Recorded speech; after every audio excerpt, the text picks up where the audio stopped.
Hello, welcome to the Woman's Cave. Hey, ladies. Oh, I got it, though. You got to give me a high five. Social distance style on it, though. But still a high five.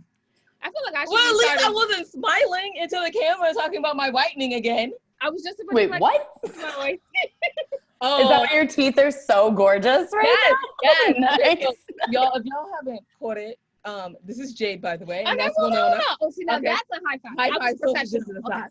In case you guys haven't caught it, I need you to go to Richard Whiskers' interview with us, and you can see how my whitening is so beautiful. And important to that entire show. And that was the Lady Stuff podcast. Anyway, we're done talking about the Lady Stuff podcast and her little white teeth over there. Chatter, chatter, chatter. Blah, blah, blah, blah, blah, book. It doesn't matter. Really, blah, blah, blah, blah, book. I hate you. Right now. Blah, blah, Anyway, blah, you can... We have books, right? We have 4, like, here's the top 4, y'all. And I thought divorce was bad with other life lessons. Back there. And I thought being grown up was easy. Both of them have new covers, y'all. So go ahead And and check they're it both out. audiobooks. Yeah, they are. So, check it out. Okay, I had That's pretty cool. Yeah, it is. And then we have, and I thought I did my journey alone. And If Only I Were Me, only available on Bonne and Nobles. If Only I Were Me. Everything else. And you can check out the 25 hottest indie authors, artists, and advocate, and I thought literary magazine. So y'all can find out everything your ladies are doing. And I do mean everything. Including the bathing suit. And probably some boring crap that we wrote on there too, you know? But we shouldn't have said. That we probably shouldn't have said. But everything your ladies are doing on www.andwethought.com. Now we get to welcome back one of our favorite guest. And also she will be in the October issue of the literary magazine, something she doesn't know and I haven't asked. And so, yay! And she makes some pretty awesome soup, y'all. And she knows how to make a cup of tea, which is important. Thank you. She's going to introduce herself now that we've done the rambling. Would you like to introduce yourself, wonderful? I love you ladies so much. I'm Bonne Bartron. I'm a writer, director, and most recently an author. I just finished my first book called Whispers. Okay, so we're so proud of her, first of all. When she announced it that she was having a book, we were like, I thought she was a screenwriter and a director. Oh, okay, she's doing a book too. Like, I like it. All the heck. Why not? And then the picture of the book, I was just like, I have to read it. I know. It's a must read. It was a must read because of the cover. And then you're going to read the first sentence and you're going to be like, oh my goodness. Right. But anyway, not important. We have to ask real questions. Bonne, actual questions. So I love it. What developed your interest in writing in general? For books, not screenplays. Books. In general, though. Well, to be honest, they're both kind of hand in hand. Because, so I have what I would call stupid hands. And what I mean by that is, I really wish that I had been born with, the ability to paint or draw or something. And when I was a kid, I, really loved painting and drawing. But I could never get the image that was in my head to come out on the paper. It was always some weird ass squiggly lines. It was just terrible. And so I realized really young, I think I was 5 or 6 when I wrote my first book. My mom actually wrote the words and I drew the pictures and made up the story. But I realized that I could tell people what I saw in my head a lot easier than I could just, draw it. And so that was kind of what sparked the belief in the power of words for me, and the excitement of being able to share something with somebody in a way that let them project it in their own mind. I didn't have to force them to see it the way I saw it. Hilarious. That was my phone. Yep. Anyway, sorry about that. It's open life, y'all. This is what we do in 2020. I literally turned it off the Bluetooth and somehow it reconnected. It's a jerk. I mean, seriously, it's a jerk. But yeah, no, so that was really what kind of got me started. And then as my mom was dyslexic. So growing up, she made it a number one priority to read to me all the time when I was a kid, because she was really afraid that, I was going to end up dyslexic and nobody would know, because that's what happened to her. She was I want to say in 3rd grade before they realized that she was dyslexic. So she had a really difficult time in school because of that. And so because my mom was so worried about it, I became a hugely voracious reader, to the point where you remember those book club things that used to come around when we were kids? Yeah. Oh yeah. First of all, I have every R.L. Stein that has ever been written. I read Stephen King before 6th grade, like all of the Stephen King books I could get my hands on. So really that was kind of the thing for me, was I would be able to read and I'd see the whole world in my head. And then whenever I, got older and I was in high school, that's actually how I started working in film and not in books. Was in high school, I started actually like doing interviews with musicians, like bands, and filming it and stuff. So that's where my path kind of deviated. And I started like really paying attention to on screen, because what I saw was like, not only could I take the words that, described it, but I could actually create the image and the words and let people live there. And that was like mind-boggling to me.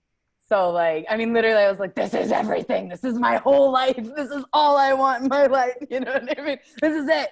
So, but like I focused on screenwriting, and I really focused on screenwriting, and I learned the craft of making movies by working on set and stuff. And during COVID, there's so many things happening in the world right now that like all kind of are interconnected. And I started seeing it and just like realizing other people weren't seeing all the same pieces that I was seeing. They were seeing different pieces.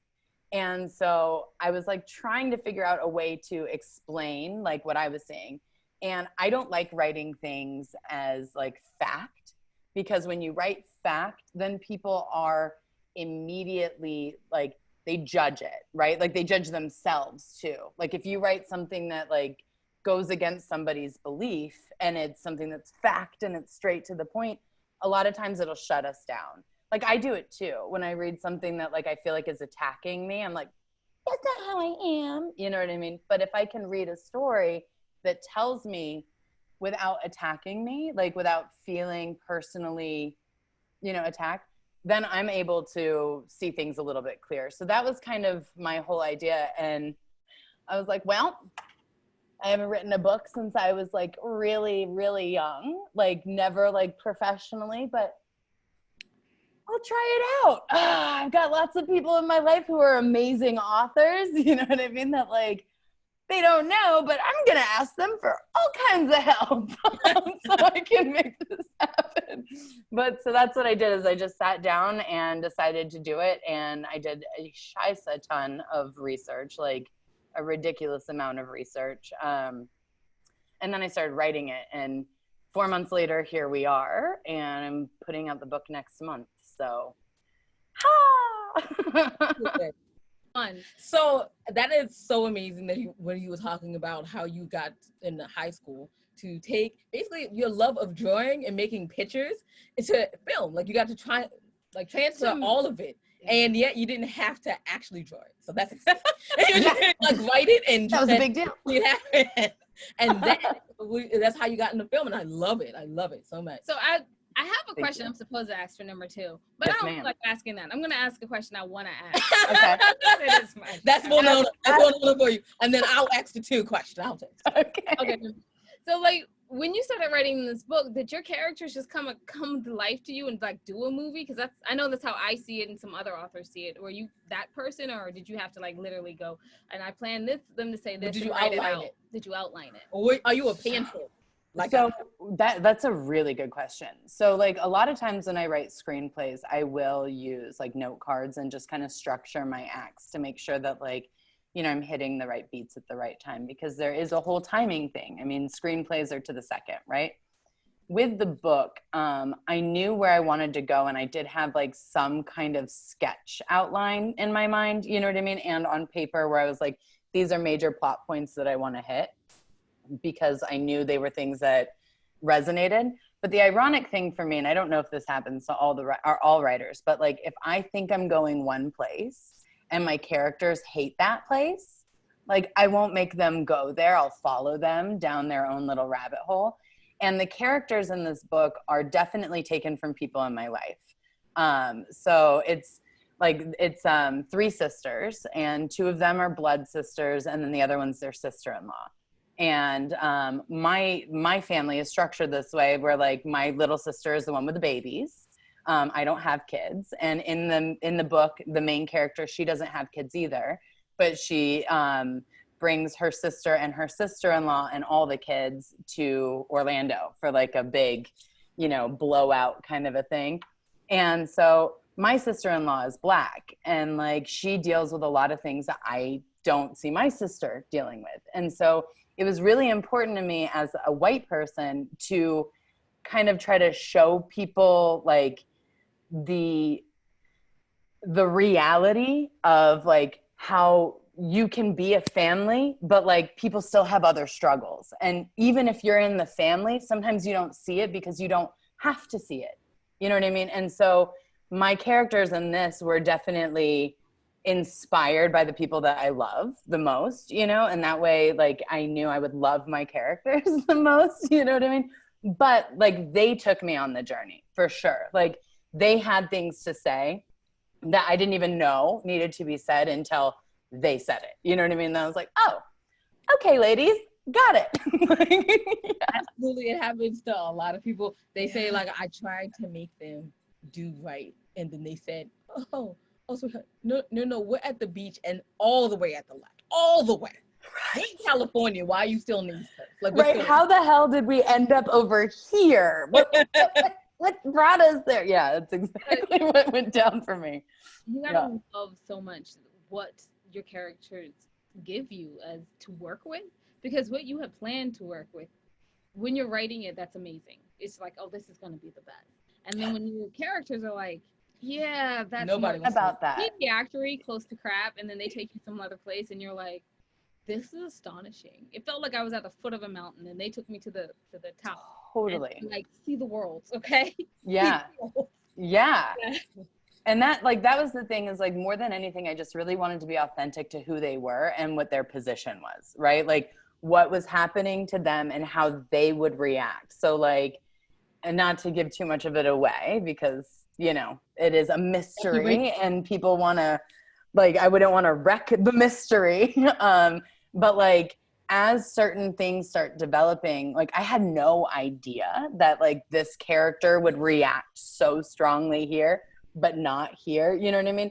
And I was just like, oh, okay. To the point where at the end of it, my little sister was like, she doesn't remind me of me anymore. Like, at all. And I was like, because she's exactly you. Like, you know how you can't like self-identify some of this stuff? I was like, interesting, very interesting. And even though it's a completely fictionalized world, it was interesting because like I even learned stuff about myself writing Stacey, like being super honest and like, you know, like coming to a place where like Stacey isn't always the good guy. Like, Stacey isn't always right. You know what I mean? Just like I, as a human, am not always right. And I'm not always the good guy, even if I think I am. Like, none of us are. You know what I mean? And so it was a really interesting situation to kind of see them go, yeah, you want us to do this, but we're not gonna. Like, we're not gonna, because it's just not right. And I was like, cool. Thanks, characters. Twitch. You know? I mean, at some point, as we all have a joke, like as writers, we joke about, don't say anything very interesting around us, because you know we're gonna write about you, right? Or write about it, right? That's a good point. And then we just had this conversation recently about how when you're writing things, although it's not actually a person, it's like 17 different people that you know, and you kind of built their character into like this one person. It's not exactly, but yeah, so while around writers, y'all, take that. Don't share interesting stories, because all of a sudden you're gonna be reading a poem and be like, wait, that kind of feels like. I just have to say, on our end, we do it on purpose. Like, for instance, when Jade wrote the story about the old man at the bar, if you still listen to us, it's about you. It's about you. No, it's not. It's not about you. No, it's not. It's about several old men at the bar. Right. 17 different ones. Right? And one person. So it's not actually I love it. One person, 17. But yeah, that makes sense. Yeah. So the conglomerate. When you're doing screenwriting, do your characters do the exact same thing? And then that gives me a B section, because I'm asking question number 2, and I'm stealing it from Jade. I am. Nice. Well, yeah. So that's a really good question too, because like, I think each story kind of tells you how to write it, right? So like my main focus anytime I'm writing anything is to be as authentic to the experience that I can. So I want to try to find the truth in every single moment. So really I rely on my characters. And like I don't necessarily give them a face or anything like that necessarily when I start writing. But as I get to know them and I get to know how they're reacting to things and I get to know like what is influencing them, it definitely starts to, you know, change the way that we're going down a path. So yes, for sure. But like this book specifically was the first time I really used people in my life to like kind of establish. And it's scary because the story is terrifying. And to put my family and people that I love in those situations was actually really hard for me, which is like super ironic, I'm sure. But like it was actually really difficult. And there were a couple times like I called my sister crying. Like my mom read it and it gave her nightmares until she finished the book. Like she was like all the way up until like the very end. She was like, I have had nightmares. Thanks a lot, you little shit. You know what I mean? And it's because like supportive, that's what's important. Mm-hmm. Oh, for sure. She's amazing. But it's, you know what I mean? It was definitely a different experience with this. Is like I knew the characters so well because they were people that like are in my life. And I really tried to stay to like what they would do, like who they are, more than like a generalized idea of a mom or a generalized idea of a person. You know what I mean? I really wanted to like stick to who these human beings in my life were, and that's never happened before, so that was definitely interesting. It's a hard switch. I can definitely see how that would totally freak you out because you're like, wait, why is this bad thing happening to my sister? I don't want this bad thing to happen to her. Like exactly. Maybe a little bit of bad things, but not this level. Oh God, I mean, there are definitely parts in there that like I was just like, oh my God, because I don't know about you guys, but whenever I write anything, it feels like life mirrors a lot of like when I'm writing, like it feels like my life is mirroring a lot to so I was freaked out. I tried to stay away from that for my first 10 years of writing because I got published at 10, so you what? I got published at 10, so yeah, because you're a baby. Yeah. All babies here. So the second question is, I'm gonna steal it back from Winona. Nice. And so, how is it different writing a book than a screenplay? And like, what is the good points and the bad points of each?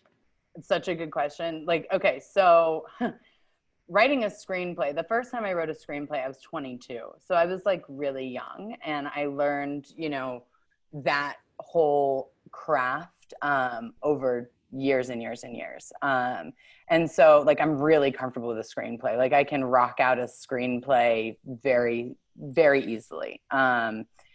With a book, I felt like I was in like a new world. And even though it's writing, it's a completely different way of, communicating. And so because of that, it was a little intimidating. And like, I mean, honestly, it was a little intimidating. And when I first began, I didn't know if I was doing anything right or not. Like I didn't know. Like I was like, I can't evaluate anything that I'm doing right now.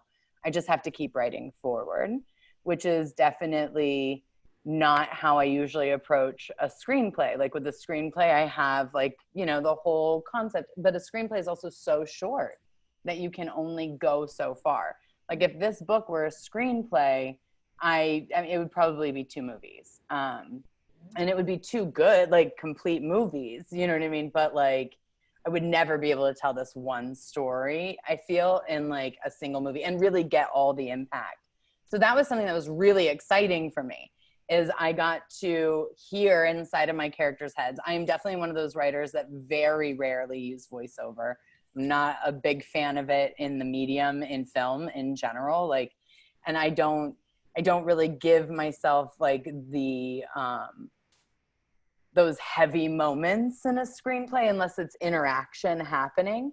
Whereas in this story, we got to really hear what Stacey was feeling.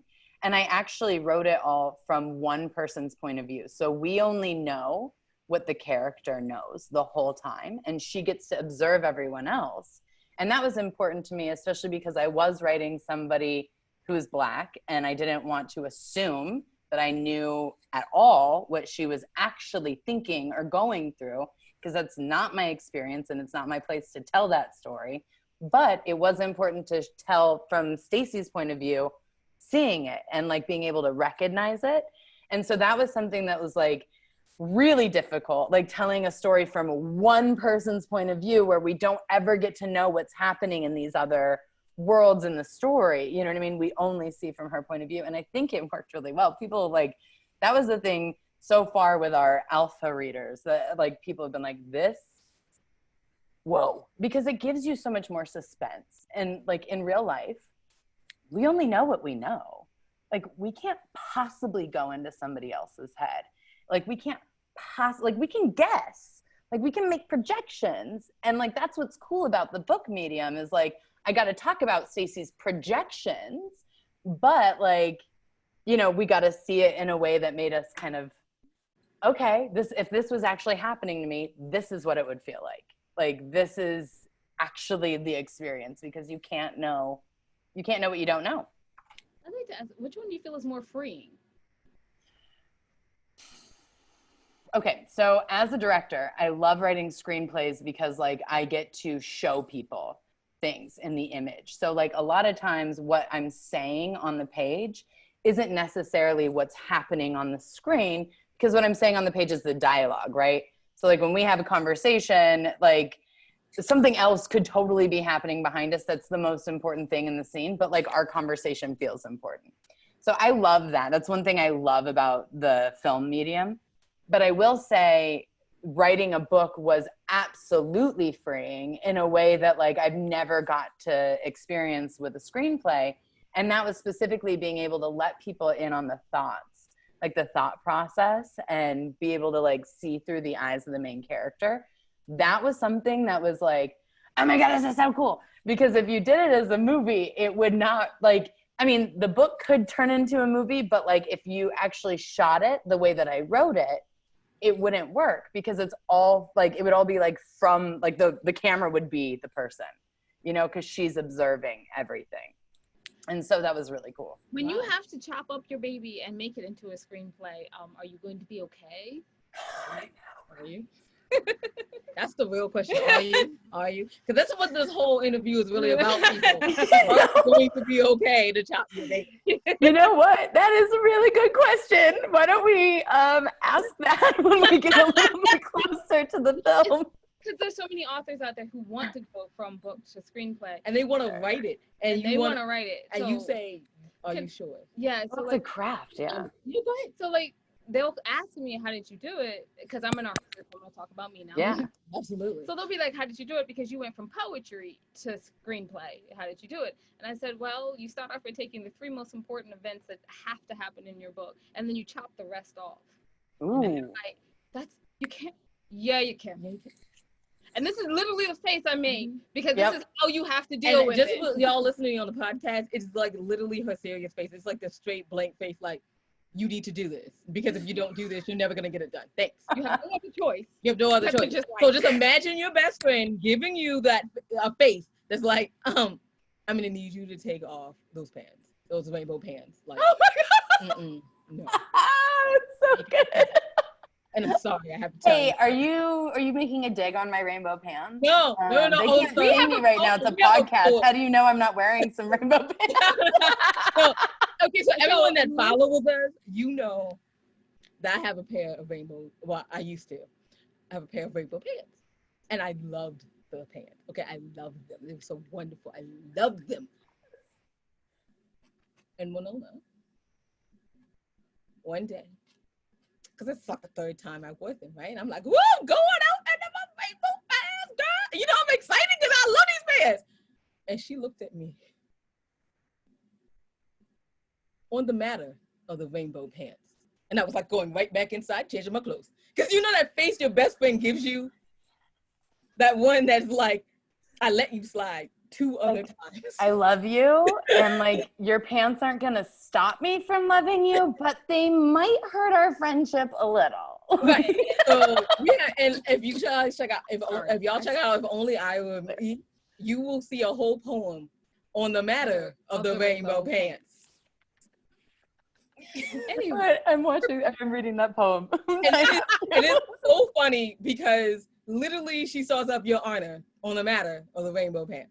Need I say more? But anyway, we're going back to Bonne. Yeah, so our narcissism moment is done. It's done. I love it. That's so good. The rainbow pants is so good. Yeah, it was horrible. Where can people find your book? And then when will it be available? When will it be available? And where can people find your book? And then more about you. So people can find me on IMDb, which, okay, like, here's the truth. I need to get a lot better at social media. It's something that I have heard from every producer I've ever worked with, that my social media presence, I am not a huge fan of posting selfies and shit, but I am going to get better. So, right now we're looking at releasing the book the second week of October, the second Tuesday of October. And we're going to be on Amazon. And I know that we are like, it's really crazy, you guys, because the book agent that I've been working with, she usually takes people on a 6-month to like a 1.5 year journey on like releasing a book. And because of the content of this book, it's so like, it's relevant right now. Like, it's all the stuff that's happening right now, but it's also like this crazy mystery that, like, you know, we get to solve in real time. And if you take the real world and apply it to this book, you might solve it quicker than me. Who knows? But yeah, so we're going to be putting it out on Amazon and stuff, but I'm in like such a crazy position right now where I'm like, all right, so today we're going to call 25 people, and tomorrow we're going to call 35 people, and I'm going to send out this, and this. So I have to say, like, the book writing world is such a different animal. In general, when I'm done with a screenplay, I make one call. Hey, I'm done with my screenplay. Do you want to read it? Yeah, here it is. You know what I mean? And then, like, I wait for that to come back, like my first choice person to work with to come back to me. And if that doesn't work, then I go to my second choice. You know what I mean? It's very simple, because not everybody gets to read the screenplay, like, especially until the movie comes out. Like, you don't want that screenplay to be out there because you want it to be a surprise, especially the kind of stuff that I write. I write a lot of like mystery and like horror and stuff that you don't want to just wreck by letting somebody read the end of your screenplay. So it's a completely different world, and it is definitely like, it's a little unnerving because like, you just don't know who to trust. Like, in my business, I've spent the last 14 years learning who to trust and like what to do and what's the right, you know, A, B, and C to work with. This is a completely different world. And I have to say, I do have a complete different level of understanding now for people who try to turn their books into movies, because doing it backwards, like where I'm writing a movie or a book now instead of a movie, like, it was a complete journey. I had to learn how to write a book while I was writing this book. And you can't do that with a screenplay. Screenplays are like, really, they are instruction manuals for how to make a movie. They're not just a story. They're also like the instructions for how to make the movie. And so, you know, like, the production designer will look at it and know how to make the world. Like, the costume person will look at it and know what kind of costumes, et cetera, et cetera. So it's an instruction manual. Whereas in the book, you don't have those other people interpreting your words, like your team, you know, interpreting your words. It's literally all on the page. And so that was something that was like a big aha for me. But so all of that, huge explanation to say, I am on Facebook. I'm also on TikTok. I'm at Bo Dippity. I have a fun little TikTok world where I actually do talk about being a screenwriter, and like, I post like a few times a month if I'm really good about it. I'm terrible at it compared to everybody else, but like, I love TikTok. It's so much fun. Like, the kids on TikTok are like, they're going to save us all, you guys. Like, they're going to save us all. But so yeah, I'm on TikTok. I am on Instagram. I'm just starting to learn how to use my Instagram. I am. I will get it. I will get the Instagram thing. I mean, that's the one thing that like sharing, like, you know, my coffee in the morning, especially during COVID. I'm like, what do you want to see? Like, what do you want from me? Like, you want to see me like? We'll tell you. We'll tell you. Okay. Thank you, ladies. Thank you. You're welcome. I appreciate that. Cause like in general, I'm like, yeah, so I'm going to take a picture of me like rubbing my dog's belly because that is the coolest part of my day right now. Well, I think in COVID in 2020, we can all agree that pets are probably the coolest part of your day. Pets, your walk, your new bicycle, like these are really cool parts of your day after you disinfect that thing. It is the best thing ever. You are like, yes, I'm gonna be so free with my mask and my helmet on. Right? Oh my God, I get a ride. I get to like feel wind in my hair. Is that the sun? Like, yes. Yes, exactly. Is this done? I don't know. I'm not sure anymore. But exactly it. Yeah, that's exactly it. So much, Bonne, for coming on. We have to say one thing. Wrap it up. Thank you so much. No, not wrap it up. Thank you so much, Bonne. She needs to let me do my job. Thank you so much, Bonne, for coming on. We really appreciate it. You can check her out. Thanks for having me, ladies. IMDb, because that's what all the cool kids roll. Yeah, the International Movie Database. My name's Bonne. Right, Bonne, there it is. And then the book is coming out on Amazon. Okay, so you say the title of your book one more time. Yes, the book is called Whispers. Whispers. Yeah. Okay, Whispers. fabulous. Yeah. I guess I'll wrap this up, right? Jade, will you wrap us up? Absolutely. You can find out everything your ladies are doing on www.andwethought.com. While you're there, go down to the on the homepage and see the other 2 shows that we have out, which is very exciting. But more importantly than any of that, please go to the ladies tab and go to the middle and see the charities that we proudly support. Yes, we know in 2020, people really don't have money. Money is funny, as people would say, but it's okay because you don't have to support them with your cash, y'all. You can support them with actually like donating things. Like you do the cleanup, you have some extra things. You want to donate with that awesome time because we all have a little bit extra. Or if not even that, it's fine. Maybe you can add them on social media and say, thank you for doing this wonderful work in the world. Or you could just like send them a simple email and say, thank you for doing this wonderful work in the world, because we all need encouragement to continue to do. And I'm a nurse. Right, she does. And I know I do. And so we all needed to continue to do the things that we do. So thank you so much in advance. And remember, wisdom is all around you if you're open to finding it and accepting it. So peace and love, you guys, from Will No and Jade. Oh yeah, thanks for listening.